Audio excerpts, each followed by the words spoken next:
Hello everybody. This one's going to be iodine 100.5, not 101 because I'm not going to get even that technical, but we're going to try to keep it nice and basic. And one of the main reasons for that is because I like to keep it simple. And the other thing is, this is the third time I tried to do a video today, so I'm hoping that this turns out good, because I forgot the memory card in one, and I ran out of battery in the other time. So anyway, I've written quite a few notes on iodine, well, lots of them over the years, but last few days here on Facebook. So I'm dedicating to this to all 2 of my Facebook followers. Hopefully we can do a little better than that. But actually, there's more, but you know, slow and sure. But anyway, I'm going to try to get some of the basics of iodine and see if I can remember what I said before. Like I said, I don't have any notes, so I'm going to try to make this real simple. Give you a few leads and referrals. I'm not going to link. I'm just, you know, I'm not that good at that yet anyway. But you know, hey, you can do the work. It's pretty simple. We'll give you some names and references, and you go ahead and look them up. I'll give you the best of the best. So anyway, iodine. What I'm going to try to focus on here today. Iodine's been around. Obviously, I mean it's a nutrient, so it's been around forever. It's a mineral. But Lugols iodine is one that I want to focus on today. It's a Lugols solution, so that's iodine / potassium iodide. That's the type of solution, type of iodine that I use 95% of the time. You can see here, this is povidone iodine. This is also povidone iodine, which is in swabs, which is real good to use for different things. You know, whatever it is, it's less of the sting that 2 and 5 and 7% might be. It goes higher yet, but you know, the povidone obviously is what they use in hospitals and clinics around the world. But the Lugols solution is one that's been around, like I said, for nearly 200 years. Mr. Lugol put the solution together, devised it, and it was an antibiotic, the go-to antibiotic, you know, for decades and decades and decades until the antibiotics came around. Sadly, the antibiotics took over. A terrific antibiotic. Not only is it an antibiotic and one of the best that is virtually impossible to have bacterial resistance to that, but it's something that every cell in the body requires. People get real confused about iodine, and especially, I mean, doctors today. They actually, many doctors believe that you actually goiter from iodine, which is borderline ridiculous. Where we live here in the Great Lakes, this was called the goiter belt back in the 30s and 40s, and that's one of the reasons, I believe it was back at that time, that's one of the reasons they iodized salt. And in doing so, they minimized goiter. It virtually, you know, eliminated it. But times have changed because we have so much more things in our lifestyle and our diets that eliminate the iodine. So what's in salt? Salt's bad enough. That kind of salt is fantastic for you. A table salt, which is basically sand and glass and sodium mixed together with the iodine, that's borderline worthless, because not only does that score your arteries, it's another story, but the iodine that's in it, most of it evaporates, so it's just barely enough to deal with goiter. But the problem today is, as far as I know, Dr. Brownstein states that thyroid disease or thyroid cancer actually is one of the fastest growing cancers in the world, and we know that that iodine creates apoptosis as far as cancer goes. It kills fungus, bad bacteria. You say bad bacteria, not good bacteria, because it won't destroy gut health. Good bacteria there, and virus. It kills that stuff. If you look at some of the charts and studies, most of that on contact kills between 15 and 75 seconds. So it's incredibly effective. It's incredibly useful. It's very needed. So with all this all said, that everything that when I'm finished here, all said and done, if you can get the book by Dr. Brownstein called Iodine, Why You Need It, Why You Can't Live Without It, that is a fantastic start, because he is the iodine leader in the world today. You'll hear different things here and there, and this, that, and the other thing, but he's the one to go to. He, Dr. Guy Abraham, and Dr. Fleckus were the ones that brought iodine back to the forefront around the year 2000, I think. And they are so incredibly well studied. You know, it's too bad Dr. Abraham, he's gone now, but like he said, iodophobia is something that doctors are you know, possessed with practically today because they just have no clue as to the benefits of iodine. And they'll actually even tell you that it may cause autoimmune disease, which is baloney. There's no real science on that. The only science, in my view, my humble opinion, is science that's bought and paid for by you can guess who. But this stuff, we were talking about a fantastic substance that kills pathogens, neutralizes toxins. Yet again, it's used in the hospitals and clinics day in and day out. So obviously they know that it's good, and it's something that's powerful and effective. This one here, this is 2% here. This is something that's very easy to use, very inexpensive. This bottle here is about $8 at Piping Rock. That's where I get it. You can get it other places, Swanson's, other places. You can get it on eBay. And it's very effective. You can, without getting into too many doses, right now our RDA, I believe, is 125 micrograms, whereas the intake of the Japanese diet, in the Japanese diet via kelp and other things, seaweed, they get about 2.5 or 12.5 milligrams, which is 100 times our RDA.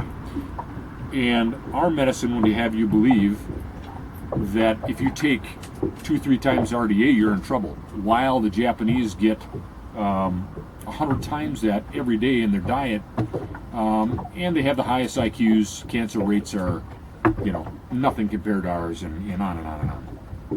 So anyway, it's something that you really need to consider studying. If a person is concerned about what to do as far as iodine, get a loading test. When you take a lot of people will do this kind of test here, and I hate to tell you, but it's borderline worthless. But when you do this risk test here, and most of the, actually all of them, all the good doctors, especially Dr. Abraham, again passed away, but he wrote quite a bit on this. But Brownstein stuff, it's useful. I mean, this is a useful way to get some into your bloodstream. But by the time this is done, about 90% of it will have been evaporated. So if you put one drop, 2.5 milligrams, you're going to get, what would that be? That'd be 250 micrograms actually in your bloodstream. That's great. That's better than nothing, but nowhere near what you want to get if you want to get up there where the Japanese are at and the South Koreans are at, and all the places with the highest IQs and some of the best health. So anyway, that's a way to get it, but a rather ineffective way. Orally, taking it orally works fantastic. You can do it transdermally like this, but orally would probably be the best way to do it. And again, it's something that you can put on whether you got a lesion, whatever it is. It's just a good way to utilize the iodine. You can get it into different, your drinks, and as far as when you understand what you can use for dosage and for yourself and your family, you can put it into things that they wouldn't even know that it's in there. So you help them along the way and do wonderful things for them without them even knowing. One of the things that I'm going to go back and forth because my mind is, thinking about not making sure I don't miss anything. There's a lot to miss, but I try to do in such a simplistic video here. The thyroid here, obviously iodine, when people think about iodine, they think about thyroid. One of the things that a person has to do, and often you talk about synthroid and all the other things that a person will get when you're dealing with thyroid in Western medicine. In order to make the iodine work properly and to have the T4 to T3 conversion, thyroid molecules, T4 to T3, you have to have selenium methionine. Selenium methionine is an incredibly safe product and something that you want, in my view, you want to take anyway. The two of these together, between this iodine and say vitamin D, virtually knocks breast cancer out. You need to do your own research. I've done it for years and years and years, and there's no question about it. Selenium has been known for decades. Dr. Gerhard Schrauzer he was nominated for a Nobel Prize on his work on selenium, and he's just, again, another one that has passed, but his work is something that maintains and stays as the go-to literature to read. So anyway, when you do take iodine, Lugols Solution, in my preference by far, make sure that consider you're taking your selenium and you do your research on that. I avoid yeast.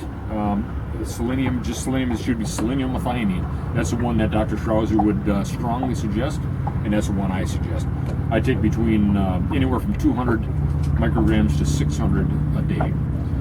I use it also, you know, having cardiomyopathy. There's so much evidence on that, what that's done to wipe out cardiomyopathy in the provinces in China and stuff like that. That it's sad. It should make everybody cry. But you know, we're in a $4 trillion medicine business here in this country, so you know that's all stuff that supposedly is just all fallacy. But we know better.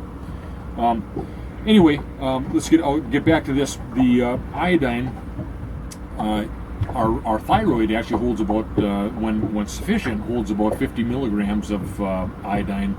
But what the doctors don't know, and what most people, probably nobody that's going to watch this immediately or offhand is going to know, is that the rest of your body is supposed to have somewhere on the order of 1,300 to 1,500 milligrams as well. The beauty, sidetracking here, the beauty of the thyroid being sufficient and having enough iodine in there, think about this for a little bit.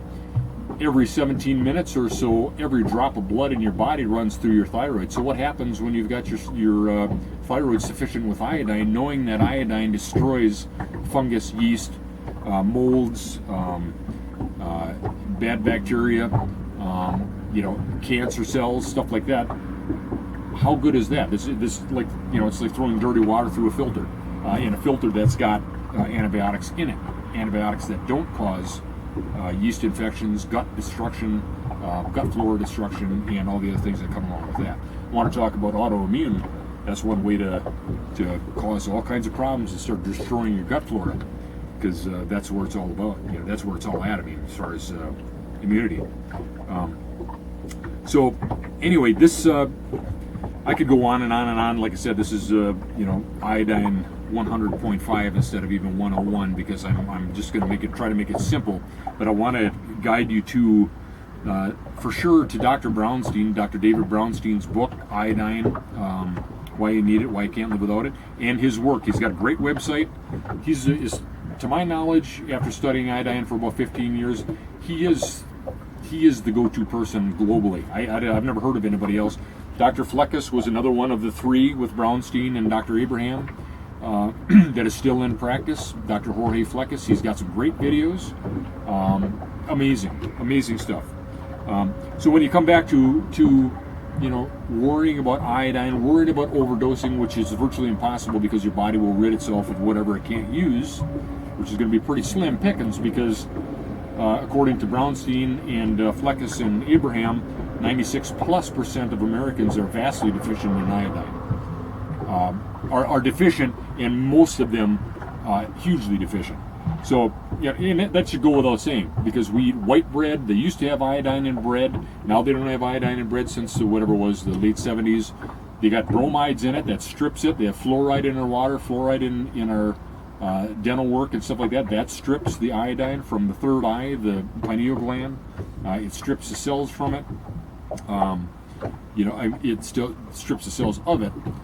So, there's just so many ways that the iodine has been taken out of our diet, and has been, on top of that, has been destroyed by lifestyles that have changed in the last few decades. Just even the bromides that are in the new car smell is stuff that actually starts depleting iodine that's in your body and in your cells and in your lungs and everything else. Iodine has a bit of a tendency to love mucus, which is a good thing, because it's got to move out throughout the body and have that to create help create the immune system and destroy pathogens and microbes that you don't want, obviously. But again, we just are so depleted that it's a very sad thing. Iodine deficiency is still the number one cause, according to World Health Organization, still the number one cause of mental retardation globally. My wife and I have been sending, she's from the Philippines, my wife and I have been sending packages for years of, we've probably sent about 50 bottles total, among many other things, but and which is, iodine is one of the two top nutrient deficiencies there. And it's such a beautiful thing. It's one of these bottles, to give them a good dose, one of these bottles is about 500 drops worth for $8, and that's enough to give 500 drops, 1 drop a day, let's say, for a child. And they suggest more, but 1 drop a day, you know, you got 500 days there. That's a year and a half of product here that is vital to IQ, is vital to overall health, is vital to keeping the water clean. I mean, what better? I keep some of this on the boat here. Not that we'd ever have to worry about that, because there's always water on this, you know, blessed country, good clean water. But 5 drops of this in a 20-ounce liter after 20 minutes kills and cleans. It cleans the water and it kills the pathogens, whatever microbes that are in it. Pretty much everything across the board. So, what a beautiful substance, and it's something that's required. It's something that we have to have for good health. So anyway, I'm going to pretty much finish here. Let me add one more thing. This is 2%, 5%, 7%, as I said before. Different uses, but it'll all be the same thing. If you actually were going to take it orally in juice or whatever it is to get your 12.5 milligrams a day that Brownstein, Fleckus, and other of the greats would suggest, you just dilute it different. You know, if this is 2.5 milligrams and this is at 5%, this is 6.5 milligrams. Well, then you take 2 drops here and 5 drops here. Whatever. You got to figure that math out yourself. The 7% here, one of the reasons that I keep this, I've never had the issue, but if you have Dr. Simoncini, who's another great that's been destroyed by Big Pharma and everything else. He was an oncologist. He's the one that started everything with pretty much with the sodium bicarbonate and maple syrup and some of that for cancer. One of the things that he's done with 7% many times, hundreds of times, is this is what he uses to take care of skin cancer. And I can say that I have seen this work I've seen this work many times myself, personally. So what he does and what he suggests is you take this and he calls it painting. So you put the drop on there, on whatever on the lesion or mole or whatever it might be, and put the drop on there, and you keep painting it on throughout the day, whether that's 15, 20 times. When it evaporates and you think about it, put another drop on there. And in most cases, within a week, that skin cancer, that lesion will fall off, and roots and all. And you don't take you don't pull it off. It's got to fall off by itself. So if it's just hanging there, you put more drops in there until it falls off, and you're pretty well done. Again, I've seen this time and again. So there's too many incredible uses. Today I used one of these swabs here for my knee. I was having some knee pain because I knocked it against the wall, and I used some DMSO and I put that on there, and it was incredible help. DMSO was fantastic for that anyway, but that was just an additional anti-inflammatory. So don't forget that iodine is one of those things that's critical for prostate. It's crucial for breast health, and especially those that have nursed, because keep in mind that when you nurse, the child's getting all that iodine, thank God for that, but you're not. So you need to think about something, whether that was 10 years ago, 20 years ago, or yesterday, when that child is getting taking that beautiful nutrition from you, you need to get that refilled, and you need to get that resupplied, and that's one of the ways to do it. You can put it directly on topically, or you can just take it orally, however you decide to do it. I'll finish up here, I think, by saying that this is like ovarian cancer, ovarian nodules, ovarian cysts, breast cancer, stuff like that. Iodine has everything to do with that. Dr. Abraham had a case where an example that he gave, and Dr. Fleckus talks about it in his video, where they had 9 women that had severe fibrocystic breast. He took them and he used one of these swabs and coated the vagina of these women with this iodine, and within 15-20 minutes of that iodine, their breast tissue was already softer and they were virtually all out of pain. That's the connection between iodine in the reproductive organs in every cell of the body. It's all over. Every cell in our body, just like cholesterol, we have to have it or we die. The cells die.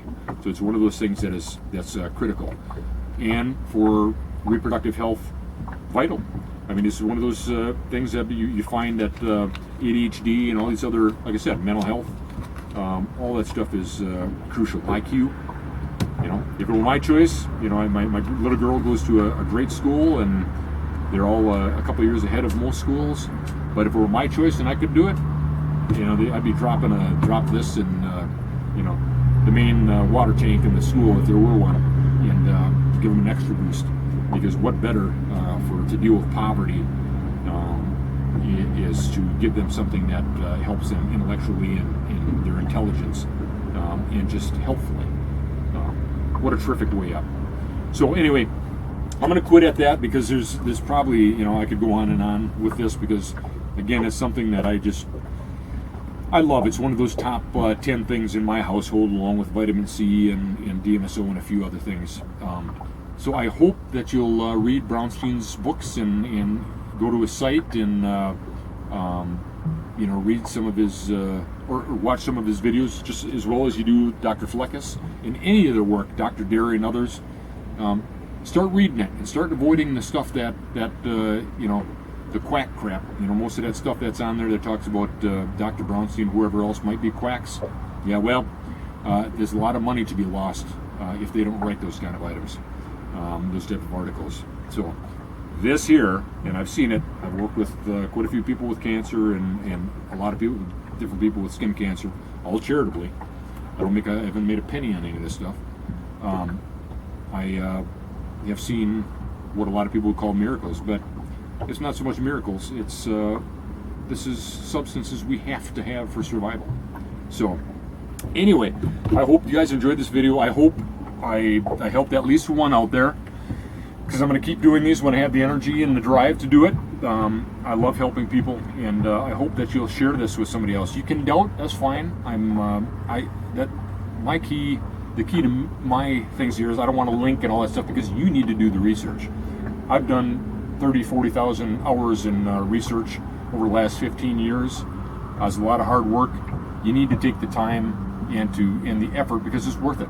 If you spend 2 hours reading about iodine and that's good for your whole family for the rest of your life, what an investment. So, okay, I'm going to get out of here and go tuck my little girl in for bed, and see you again soon. Thank you very much for watching the video, and God bless. Talk to you later. Bye.